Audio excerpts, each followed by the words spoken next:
के पकाएर खानुभयो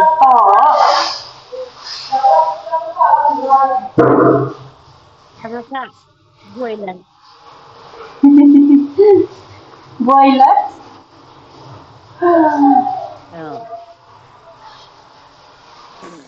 मासु खाउँ लाग्यो भनेर तरकारी पनि छैन अब त्यहाँ इस्कुसको मुन्टा यति भएछ अनि के अरे भेन्डा माथिबाट भेन्डा टिपेर ल्याइरहेको थियो हिजो अस्ति अनि त्यो भेन्डा इस्कुसको मुन्टा यति गरेर 1 किलो ब्रोइलर ल्याएर उ त्यहाँ पकाउनु ला सलिनालाई ए अहिले त कस्तो सफा आयो हेर्नु नि यहाँ पुगा यहाँ चराको जस्तो हेर्नु न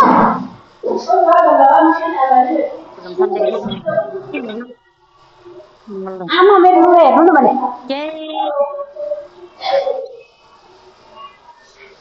के लु हो यहाँबाट ल्याएर लु हो र त्यो के लु हो त्यसो त्यो पखेटा पुतलीको लुगा आमाउले यस्तो गर्नु नीतिको फोनले